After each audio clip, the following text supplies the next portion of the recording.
Can you talk a bit about the LNG market? And maybe a good place to start is Japan in the 70s, and then we can also go forward today, where there seems to be a big market opportunity, countries switching from coal to LNG gas. But maybe start in the 70s just to give people an introduction, because many people don't really know the history. So basically, we need to maybe take them along the journey in the LNG market.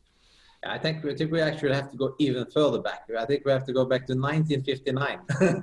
So actually in 1959, you had the first shipping cargo of LNG. Actually, it was from Louisiana to UK. So this is where you have a lot of exports today, down in Louisiana, with a lot of this shale gas being exported, and especially to UK, which has basically pulled the plug on coal.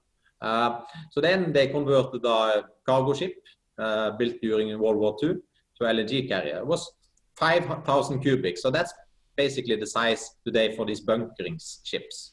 But the market took off when Japan entered this market, sourcing a lot of gas, because in Japan, of course, they don't really have a lot of natural resources. So they imported a lot of oil. You had the oil crisis in the 70s. They were very vulnerable to shocks on the supply side, so they have to diversify. So they started buying LNG from places like Alaska in the US, which is very close to Japan, and then eventually Brunei and Middle East. So that became the biggest market. It's still the biggest market, and the kind of the play was then getting rid of oil, getting gas, and of course gas was cheaper. And actually gas was cleaner. So that's why a lot of LNG still today, actually 70% of LNG today is priced based on the oil price, typically at a discount to oil, because that was the model. You made a 20-year contract for buying LNG.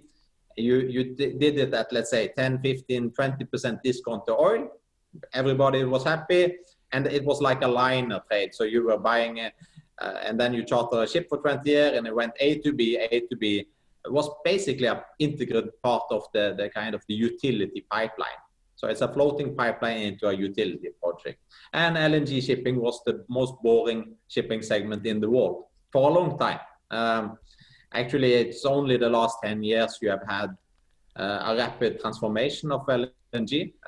So, when I started LNG 2006, you did these 20-year contracts.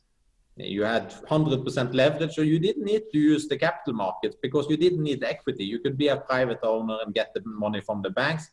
This started to change after the financial crisis. Banks were more reluctant to lend. You saw the first, LNG shipping company going public 2005 with TK. And then also the underlying LNG market started to change. People didn't want to do 20 years contracts. And rather than this being utility players making electricity or heating, it started to become the big oil companies, started to join the LNG game with Shell, Exxon, Chevron, all the big ones. And eventually what has happened is that, LNG is becoming more of a commodity in its own self. So rather, this year, correlation between oil price and LNG has been very, small, because LNG is becoming our own separate gas product. And then, I think, we have a very good slide on this. I've used it so many times that I haven't used it lately. But the last time I used it was on our Investor Day slides in February, which is available on our website, where we have said, I think it's called something like LNG shipping is maturing or something, where we put this into 3 stages. LNG 1.0, which is this old point-to-point trade with old steamships.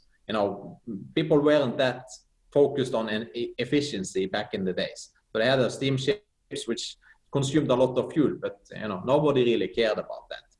And then you had this second phase, LNG 2.0, when the oil companies started to enter the market and contracts become shorter, people started to use the capital markets, ships become slightly more efficient.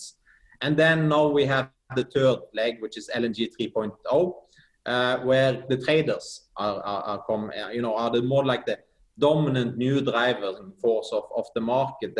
And this is what happened to oil after the oil crisis in the 70s. You know, Glencore with Mark Rich, they started revolutionize how oil was traded. And this is happening now in LNG. And the ships become much more efficient. So it really going from the least efficient ships, they become now the most efficient ships. So it's an interesting story, and it's a story that is developing as we're still having a lot of growth. And we actually saw some evidence of this last night.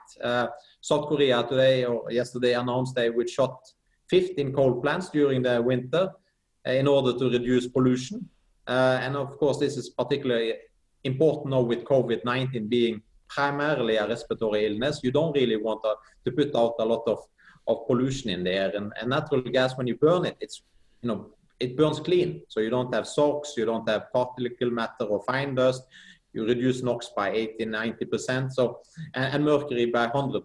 So mercury was one of the drivers for gas becoming important in Europe in the 70s and 80s, because you had all this acid rain, which people have to deal with. And with, you know, gas, when switching from coal to gas, you get rid of the mercury and the acid rain.